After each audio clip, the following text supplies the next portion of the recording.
There's no universe in which this nation is going to allow the previous president to flood our nation with millions and millions of illegal aliens who just get to stay here. And we are especially not going to allow a subset of those illegal aliens to rape and murder our citizens. So we are going to unapologetically enforce our immigration laws, and as I'm sure you will celebrate, we are going to unleash the power and might of the U.S. government to eradicate the presence of transnational threats on our soil. Hey guys, Matt Miller here with PolitiBrawl News. Watch Stephen Miller humiliate Jake Tapper on his own show.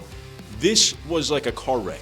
Check it out right here. A question about, because one of the reasons that President Trump got elected, according to President Trump in an interview, I think it was with Kristen Welker of NBC, was because of grocery prices. Not the only reason, but a reason, high prices, inflation, especially at the grocery. The Department of Agriculture says that between 2020 and 2022, 42% of crop workers were undocumented immigrants. And in many cases, as you know, these migrants do jobs many Americans do not want to do.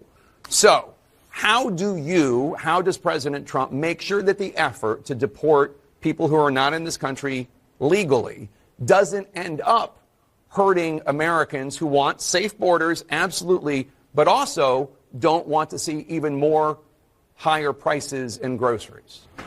Well, I mean, I'm sure it's not your position, Jake, you're just asking the question, that we should supply America's food with exploitative illegal alien labor.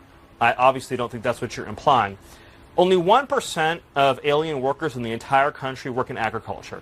The top destination for illegal aliens are large cities like New York, like Los Angeles, and small industrial towns, of course, all across the heartland, as we've seen with the Biden floods. Mm-hmm. None of those illegal aliens are doing farm work. Those 30,000 illegal aliens that Joe Biden dumped into Springfield. I'm talking about the ones that are. But I'm explaining this. It's important to understand. No, you're kind of changing the subject. I mean, I'm talking about the ones. I will give me 30 minutes. I'll go as deep as you want on this. We don't have you 30 and your minutes. audience. I don't have a 30. I'm talking about the ones that work in the agriculture industry. I'm you can explaining come back to you and we your can talk audience. about the ones in the cities. I swear. I'll do the whole answer. The illegal aliens that Joe Biden brought into our country are not full stop doing farm work. They are not. The illegal aliens he brought in from Venezuela, from Haiti, from Nicaragua, they are not doing farm work. They are in our cities collecting welfare. As for the farmers, there is a guest worker program that President Trump supports. Over time as well, we will transition into automation, so we'll never have to have this conversation ever again. But there's no universe in which this nation is going to allow the previous president to flood our nation with millions and millions of illegal aliens who just get to stay here. And we are especially not going to allow a subset of those illegal aliens to rape and murder our citizens. So we are going to unapologetically enforce our immigration laws, and as I'm sure you will celebrate, we are going to unleash the power and might of the U.S. government to eradicate the presence of transnational threats on our soil. What I'm saying to you is this. There are 2 million employees in the federal government. Right.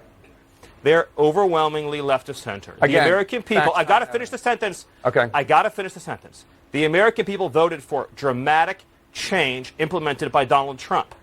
So it is essential for him to get control of government, to establish a whole of government process for Donald Trump's political appointees to review discretionary grants of spending for pet projects that are not directed by Congress. In other words, these are pots of money where Congress hasn't said how to spend it or where to spend it. This might be something like saying, I want to build a $500 million fountain in the courtyard of the Department of Commerce. This might be something like saying, I want to fund gender studies in Afghanistan.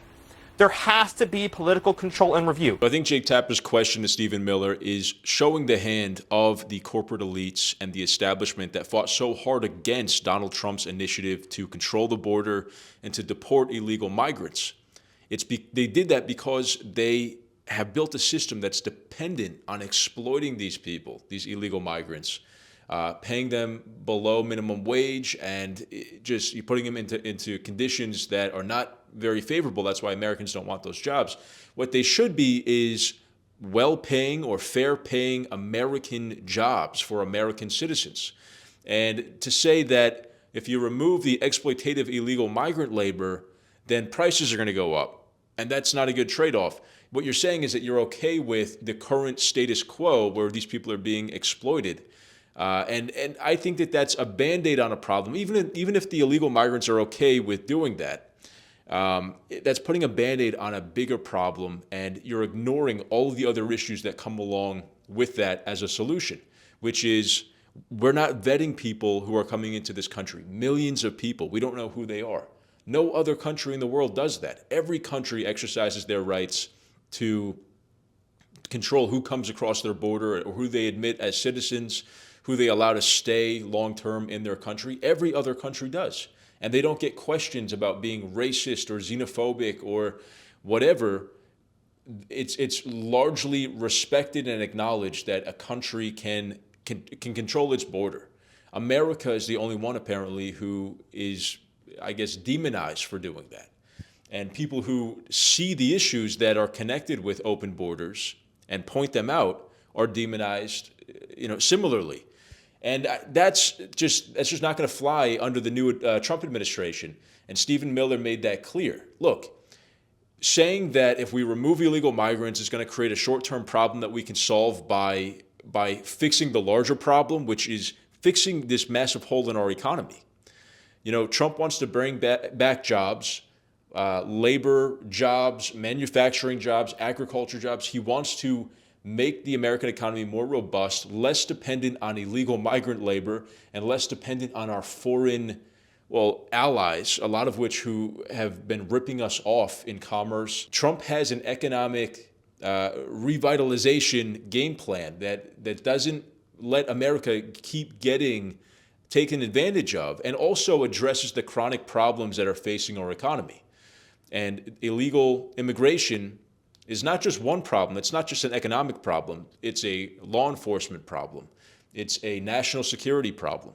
So I think that, Jake Tapper's point here that the economic reasons to keep illegal immigrants in the country are enough to look away from all the other ripple effects that it has, that is ridiculous. That is short-sighted, and it's not an honest assessment of what's actually happening because we've had an open border for the last 4 years. So I really think that the media is clearly towing this line because they're owned by the corporate elites who depend on this labor. And for other reasons too. I think they're also doing the bidding of the Democrat Party, and the Democrat Party wants to import voters. I truly believe that is a piece of this, and of course that goes in conjunction with their lax stance on voter ID laws. It's all very easy to kind of pick apart. But anyway, let me know what you guys thought of this clip in the comments. What do you think? Did Stephen Miller do a good job taking down Jake Tapper here? If you liked the video, please leave a like and subscribe to the channel. And make sure you guys follow us on Substack, PolitiBrawl on Substack. That's kind of the new home of this entire media company. And we're going to be bringing you a bunch of different content variety through Substack, not just videos, but also op-eds, celebrity op-eds, people like Rudy Giuliani and other people to come. So stay tuned for that. Thank you guys so much for your support, and we'll see you next time.